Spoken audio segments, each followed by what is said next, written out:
أما بعد قال الله تبارك وتعالى في القرآن المجيد والفرقان الحميد أعوذ بالله من الشيطان الرجيم بسم الله الرحمن الرحيم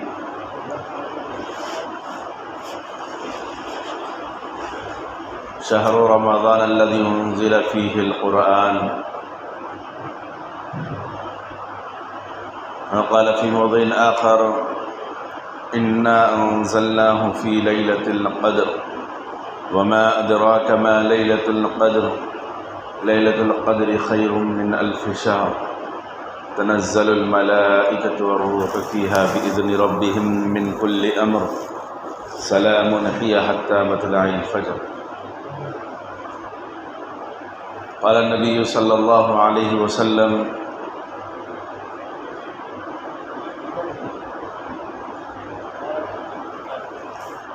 الدنيا كلها متاع صدق الله مولانا العظيم وصدق رسوله النبي الكريم نحن على ذلك من الشاهدين والشاكرين والحمد لله رب العالمين.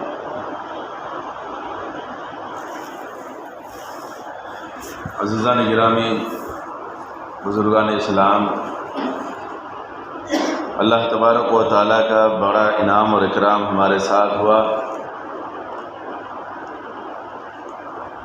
ماہ مبارک، ماہ رمضان مبارک ہماری زندگی میں عطا فرمایا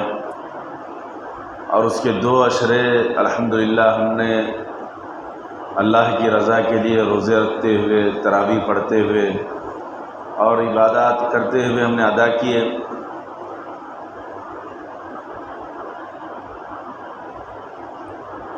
اب ہم کو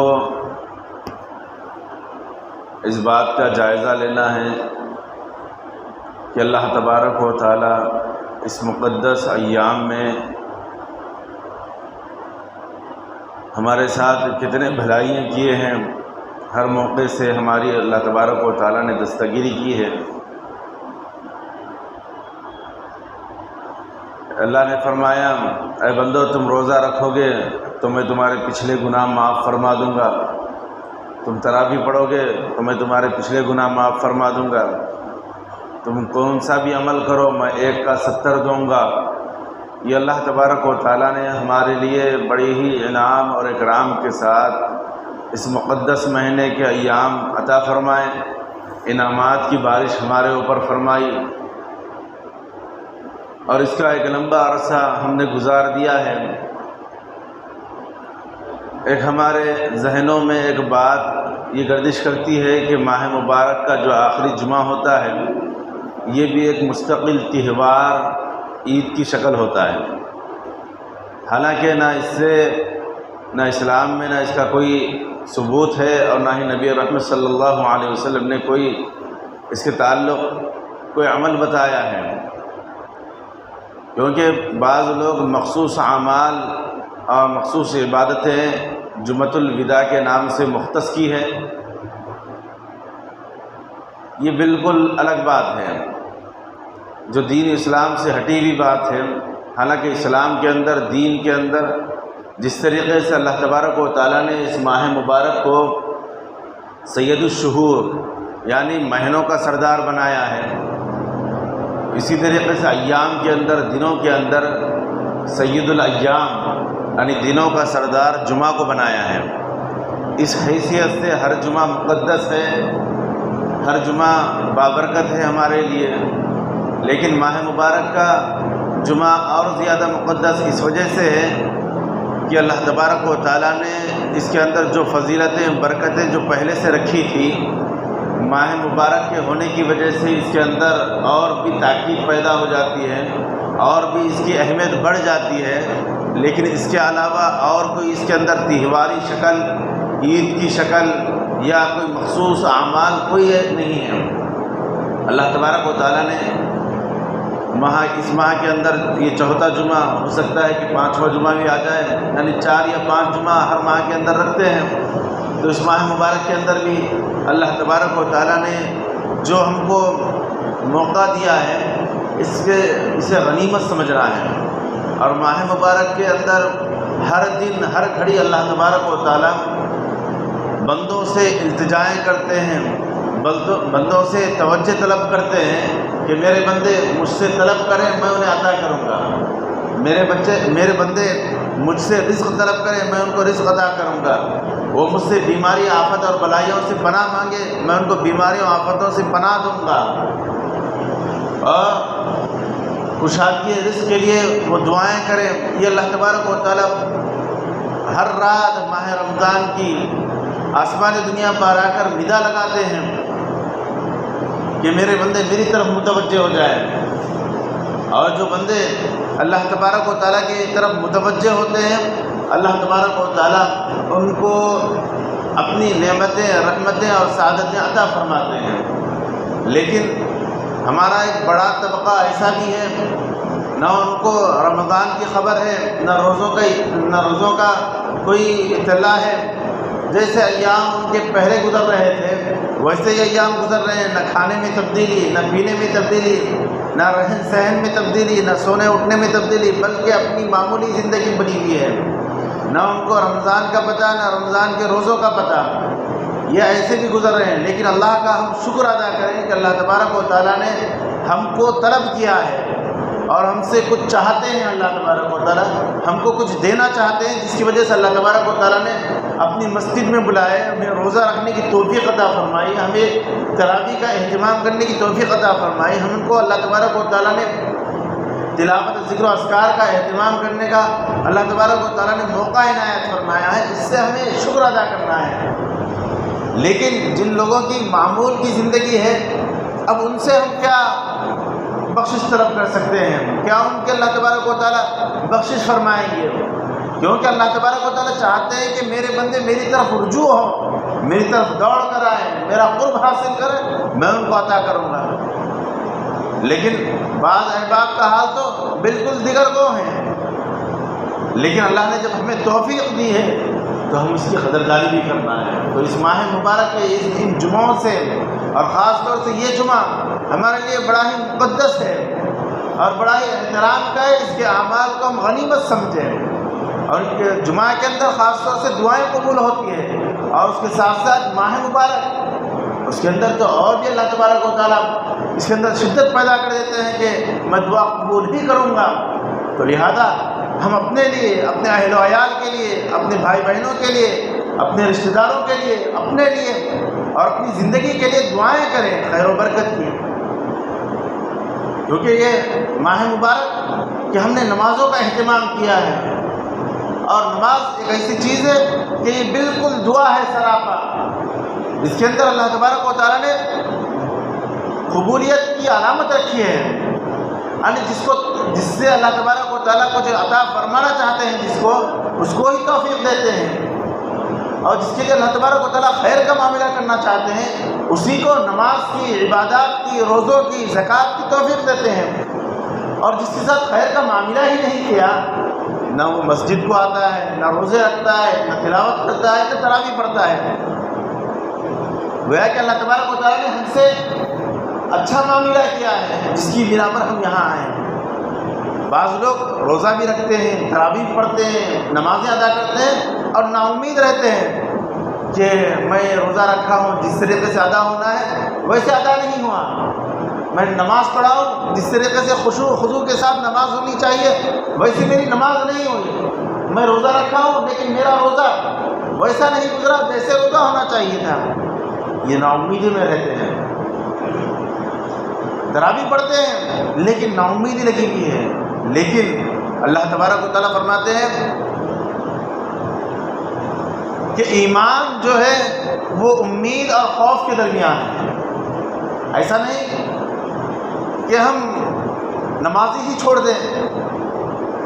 اور ایسا بھی نہیں کہ ہم عبادت تو کر رہے ہیں لیکن اللہ سے امید ہی چھوڑ دیں، بلکہ ہمیں عبادات بھی کرنا ہے اور اللہ سے امید بھی لگانا ہے کہ کیونکہ اللہ تبارک و تعالیٰ نے جب توفیق دیا ہے تو کچھ ہم کو عطا بھی کرنا چاہتا ہے اللہ تعالیٰ، کچھ دینا بھی چاہتا ہے اللہ تعالیٰ، تو ہم نا امید بھی نہیں ہونا چاہیے۔ لیکن بعض لوگ اچھے خاصے ہوتے ہیں، صحت اچھی ہوتی ہے، ہر لحاظ سے اچھے ہوتے ہیں، لیکن ماہ رمضان اور عام دنوں میں نماز کا اہتمام اس وجہ سے نہیں کرتے کہ میرا کاروبار ایسا ہے کہ صاحب مجھے گالی گلوچ کرنی پڑتی ہے، میری زبان درست نہیں رہتی، مجھے جھوٹ بولنا پڑتا ہے، میں کیسے روزے رہوں، میں کیسے عبادت کروں، میں کیسے نماز پڑھوں۔ عزیزان گرامی، یہ بات یاد رکھیں ہم کہ اللہ تبارک و تعالیٰ جب توفیق دیتا ہے بندے سے تو کچھ نہ کچھ اللہ تعالیٰ ہم سے اچھائی کا معاملہ کرنا چاہتے ہیں۔ ہمارا کام یہ ہے کہ ہم عبادت کریں، اللہ کا جو حکم جس وقت ہے اس حکم کی پابندی کریں، اس حکم کو ہم عمل میں لے کر آئیں، پھر اللہ سے لو لگائیں۔ اگر ہم سے کچھ غلطی ہو رہی ہے تو اللہ سے توبہ کریں۔ بہت سارے لوگ بازاروں میں ملتے ہیں، صاحب ہمیں فطرہ ادا کرنا ہے، ٹھیک ہے، پھر اس کے علاوہ روزے کا جو روزے کا کفارہ ہمیں دینا ہے، بھائی کفارہ کیوں دیں گے آپ روزے کا؟ حالانکہ آپ اچھے ہیں، صحت مند ہیں، اللہ تعالیٰ نے ہر اعتبار سے صلاحیت دی ہے، بولے کہ میں روزہ نہیں رکھ سکتا کیونکہ میں دھوپ میں پھرنا ہے میرا کام، جھوٹ بولنا ہے میرا کام۔ ارے بھائی وہ کام اپنی جگہ ہے، لیکن روزہ اپنی جگہ ہے۔ اللہ کی عبادت یہ ایسی عبادت ہے کہ اگر بندہ ایک رمضان کا ایک روزہ چھوڑ دے، زندگی بھر روزے رکھے، اس کی پابجائی نہیں ہو سکتی۔ اتنی اہمیت ہے اس ماہ رمضان کے ایک روزے کی۔ تو یہ نا امید ہونا یہ بالکل غلط بات ہے۔ عمل کرنا بھی ہے اور اللہ سے امید کی لو لگانا ہے، اللہ سے اچھی امید رکھنا ہے۔ اور اس ماہ مبارک کی بڑی خاص چیز یہ ہے کہ اللہ تبارک و تعالیٰ ہماری بخشش کرنا چاہتے ہیں، ہماری مغفرت کرنا چاہتے ہیں، ہمارے گناہوں کو دھونا چاہتے ہیں، ہمارے غلطیوں کو اللہ تبارک و تعالیٰ پردہ ڈالنا چاہتے ہیں۔ تو اس کے لیے ہم کو اس ماہ مبارک کے ایک ایک لمحے کی قدر کرنی ہے، ایک ایک سیکنڈ کی ہمیں اس کی فرما برداری میں گزارنا ہے اللہ کی، کیونکہ اللہ تبارک و تعالیٰ نے عمومی بخشش کا فیصلہ ان ایام میں کیا ہے، اور جو عید کی رات آنے والی ہے اس کے اندر جتنا ماہ مبارک کے اندر جتنے لوگوں کی مغفرت کی ہے اس ایک رات کے اندر کرنے والے ہیں اللہ تعالیٰ، مگر کن لوگوں کی کرنے والے ہیں وہ بھی ہمیں غور کرنا ہے، وہ بھی ہمیں سوچنا ہے۔ ان لوگوں کی اللہ تبارک و تعالیٰ مغفرت کرنے والے ہیں اس ماہ مبارک اور عید کی رات کے اندر، جو لوگ خطا تعلق نہیں کرتے، صلہ رحمی کرتے ہیں، جو خطا تعلق کرتے ہیں ان کی ان ایام کے اندر مغفرت نہیں ہوتی، جو جغل خوری کرتے ہیں ان کی بھی ان ایام کے اندر مغفرت نہیں ہوتی، جو زنا کرتے ہیں ان کی بھی اس ایام کے اندر اور عید کی رات جو عمومی بخشش کی رات ہے ان ایام کے اندر بھی، ان مقدس راتوں کے اندر بھی اللہ تبارک و تعالیٰ مغفرت نہیں کرتے۔ اسی طریقے سے سود خور ہے، اس کی بھی اللہ تبارک و تعالیٰ اس متبرک ایام کے اندر بخشش نہیں کرتے ہیں۔ اسی طریقے سے والدین کا نافرمان ہے، اس کی بھی ان دنوں کے اندر مغفرت نہیں ہوتی۔ تو کتنی بڑی وعید ہے کہ جو شراب پیتا ہے اور شراب کا عادی ہے اس کا بھی اللہ تبارک و تعالیٰ ان مقدس دنوں کے اندر، ان مقدس ایام کے اندر، ان مقدس گھڑیوں کے اندر اللہ تبارک و تعالیٰ مغفرت نہیں کرتے ہیں۔ اگر ان چیزوں کے اندر اگر ہم ملوث ہیں یا ان چیزوں کے عادی ہیں تو ابھی توبہ کر لیں، اللہ تبارک و تعالیٰ توبہ کا دروازہ کھلا رکھا ہے، اور اللہ تبارک و تعالیٰ چاہتے ہیں کہ میرے بندے مجھ سے توبہ کریں، میں ان کی توبہ قبول کروں گا۔ اللہ کے نبی صلی اللہ علیہ وسلم فرماتے ہیں التائب من الذنب کمن لا ذنب لہ، کہ جو بندہ توبہ کرتا ہے وہ ایسا ہوتا ہے کہ اس نے گناہ کیا ہی نہیں۔ اگر ہم سے کوئی ایسی غلطی سرزد ہو رہی ہے جو ہماری مغفرت کے آڑ میں ہو یا ہماری مغفرت کی رکاوٹ میں ہو تو اب توبہ کرنے کا دروازہ ہمیں کھلا ہے۔ ابھی کچھ ایام ہمارے رمضان کے باقی ہے اور اللہ تبارک و تعالیٰ نے ہمیں صحت و عافیت کے ساتھ رکھا ہے، تو ہم اللہ سے اچھی امید رکھیں اللہ سے اچھی امید باندھ کر ہم توبہ اور استغفار کریں۔ اور توبہ کس بات کو کہتے ہیں یہ بھی ہم ذہن میں رکھیں۔ توبہ اس کو نہیں کہتے کہ ہم ہاتھوں سے ہاتھ اٹھائیں اور گال پر تماچے مار لیں اور توبہ ہو گئی ہماری، اس کے بعد کل کے دن ہمارا وہی عمل ہے، نہیں، بلکہ توبہ اس کو کہتے ہیں کہ جس گناہ سے ہم توبہ کر رہے ہیں آئندہ زندگی مرتے دم تک ہم اس گناہ کو ہاتھ نہیں لگائیں گے، اس گناہ کی طرف ہم دیکھیں گے نہیں۔ اس بات کا عہد اور اس بات کی پابندی اس کو کہتے ہیں توبہ۔ لیکن ہم ان چیزوں کو بھول بیٹھے ہیں اور اللہ تبارک و تعالیٰ ہماری مغفرت کے بہانے ڈھونڈ رہے ہیں۔ اور اللہ کے نبی صلی اللہ علیہ وسلم نے ایک ایسی امید کی اور ایسی بہترین عملی زندگی ہمیں بتائی ہے کہ جو بندے اس ماہ مقدس کے ان ایام کے اندر جاگ کر عبادت کریں گے، اور یہ تاخراتوں کے ایام چل رہے ہیں، آج بھی تاخرات ہے، تو جو تاخرات ماہ مبارک کے ان آخری عشرے کے ایام میں 21، 23، 25، 27 اور 29ویں شبوں کو تاخرات کہی جاتی ہے، ہو سکتا ہے کہ اللہ تبارک و تعالیٰ شب قدر اس کے اندر مقدر رکھے ہیں۔ ایک روایت میں یہ بھی آتا ہے کہ ماہ رمضان کے پورے مہینے کے اندر اللہ تبارک و تعالیٰ نے شب قدر مقدر رکھی ہے، شب قدر پوشیدہ رکھی ہے۔ تو جو بندے فجر اور عشاء کی پابندی کرتے ہیں اور رمضان کے اندر روزوں کا اہتمام کرتے ہیں، تلاوت کا اہتمام کرتے ہیں، تراویح کا اہتمام کرتے ہیں، اللہ تبارک و تعالیٰ اس کو شب قدر عطا فرما دیتے ہیں۔ ایک اور روایت میں بات آتی ہے کہ شب قدر اللہ تبارک و تعالیٰ نے پورے سال کے اندر رکھا ہے، سال کے 12 مہینوں کے اندر کبھی بھی شب قدر آ سکتی ہے۔ اب اس کو کیسے تلاش کریں، اب اس کو کیسے حاصل کریں؟ اس کے لیے یہ ہے کہ اللہ تبارک و تعالیٰ نے مومنوں کے اوپر 5 وقت کی نماز فرض رکھی ہے۔ جو بندہ اہتمام کے ساتھ 5 اوقات کی نماز کا اہتمام کرتا ہے تو اللہ تبارک و تعالیٰ اس کو ضرور بھی ضرور شب قدر مقدر رکھتے ہیں۔ ایک روایت میں بات آتی ہے کہ جو بندہ فجر کی نماز پڑھتا ہے تو اس کو آدھی رات کا ثواب ملتا ہے،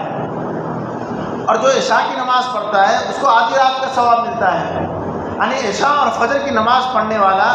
گویا کہ اس سے پوری رات عبادت کرنے کا ثواب ملتا ہے اس کو۔ تو گویا کہ جو اہتمام کے ساتھ سال بھر پابندی کیا ہے نماز کی، اس کو اللہ تبارک و تعالیٰ شب قدر عطا فرما دیتے ہیں۔ تو ہم اس بات کا عہد کریں، اس بات کی فکر کریں کہ اب تک جیسی زندگی میری گزر گئی، لیکن میں اب پکی سچی توبہ کرتا ہوں کہ میری آئندہ کی زندگی رجوع الہی کی طرف ہوگی، میرے آئندہ کی زندگی نمازوں کا اہتمام کرنے میں ہوگی، میری آئندہ کی زندگی روزوں کے اہتمام کرنے میں ہوگی، میری آئندہ کی زندگی تراویح کا اہتمام کرنے ہی میں ہوگی۔ ان باتوں کا اہتمام کریں، شریعت پر چلنے کی فکر کریں، جو کہ دین اور اسلام یہی چاہتا ہے کہ انسان مکمل طریقے سے دین کے اوپر چلنے والا بن جائے۔ اور اللہ تبارک و تعالیٰ ہماری مغفرت کا ضامن بھی اسی کے اوپر ہے کہ ہم صحیح معنوں میں دین اور شریعت کے اوپر چلنے والے بن جائیں۔ آج جو ہماری پستی کا عالم ہے، آج جو ہم دنیا کے اندر ذلیل و خوار ہوتے جا رہے ہیں، وجہ کیا ہے اس بات کی؟ وجہ ان میں سے ایک یہ بھی ہے کہ ہم دین کو بھول بیٹھے ہیں، دینی تعلیمات کو ہم پسے پل ڈال دیے ہیں، تعلیمات نبوی کو ہم عمل کرنا چھوڑ دیے ہیں۔ ان وجوہات میں سے وجہ یہ بھی ہے۔ اس کے علاوہ آج اللہ تبارک و تعالیٰ ان ایام کے اندر اور خاص طور سے عید کی رات کے اندر ہماری مغفرت کا فیصلہ فرماتے ہیں۔ تو اس کے لیے ایک عمومی مشاہدہ ہم سب غور کر سکتے ہیں، اس بات پر ہم سب دیکھ سکتے ہیں اس بات کو کہ آج ہمارا معمول کیا ہوتا ہے۔ ہمارا معمول یہ ہوتا ہے کہ ہم پورے رمضان کے اندر پورے اہتمام کے ساتھ نمازوں کا اہتمام کرتے ہیں، اور دینی تعلیمات کے اوپر عمل کرنے کی فکر کرتے ہیں، جھوٹ، چغل خوری اور ایسی چیزوں سے ہم پرہیز کرتے ہیں، گالی گلوچ سے ہم پرہیز کرتے ہیں، اور اپنے آپ کو، اپنے حلیے کو تبدیل کر دیتے ہیں کہ ہم دین شریعت کا حلیہ پہن لیتے ہیں، ہم اس طرح داڑھی کو اس طرح بھی نہیں لگاتے، بالکل متبرک رہتے ہیں، بالکل پاک و صاف، جیسے کہ ہم بالکل اب اللہ تبارک و تعالیٰ کی طرف رجوع ہو گئے ہیں، اب ہم شریعت کے اوپر پابند ہو گئے ہیں۔ لیکن جیسے ہی ہم چاند دیکھتے ہیں عید کا، بس ہمارے اندر وہی شیطانی ورغلے اپنا ارمان کرنے لگتے ہیں، اور ہمارا عمل یہ ہوتا ہے کہ ہم رات ہی سے ہم اپنی داڑھی کو صاف کرنے لگتے ہیں اور اپنے حلیے کو چینج کرنے لگتے ہیں۔ تو عزیزان گرامی، یہاں پر رک کر دیکھیں، ہم شریعت کے اوپر پورا ماہ چلے، اب آخری دن جس دن اللہ تعالیٰ عمومی بخشش کا فیصلہ کرنا چاہتے ہیں، اور عید کے دن جب بندے عیدگاہ پر جاتے ہیں تو اللہ تبارک و تعالیٰ فرشتوں کو حکم دیتے، فرشتوں کو فرماتے ہیں، اے فرشتوں، ان مزدوروں کا کیا حکم ہے جو مزدوری پوری کر لیے ہیں؟ تو فرشتے کہتے ہیں، اے اللہ تعالیٰ، جو اپنی مزدوری پوری کر لیے ہیں ان کو مزدوری پوری ادا کر دی جائے۔ تو اللہ تعالیٰ گواہ رکھ کر کہتے ہیں، اے فرشتوں، تم گواہ رکھنا، میں میرے ان بندوں کی مغفرت کر دیا، بخشش کر دیا۔ لیکن اس میں سے بھی چھوٹ رہے ہیں لوگ۔ کون لوگ چھوٹ رہے ہیں؟ وہی لوگ جو پورا سال اللہ کی اطاعت اور فرما برداری میں لگے، اور پھر جیسے ہی عید کا چاند دیکھے اور عید کے لیے نکل رہے ہیں، پھر اپنا حلیہ چینج کر دیے، پھر اپنے آپ کو بھول گئے، نمازوں کی پابندی چھوڑ دیے، عبادات کو ہم پس پش ڈال دیے، تو پھر اللہ تعالیٰ ہماری کیسے مغفرت کرے گا؟ ہم دکھاوا، نام و نمود اور شہرت کے لیے ہم ایک مہینہ ہم اسلامی طور پر رہ گئے۔ یہ ماہ مبارک یہ ہمارے لیے آئیڈیل اور نمونہ ہے کہ میرے بندے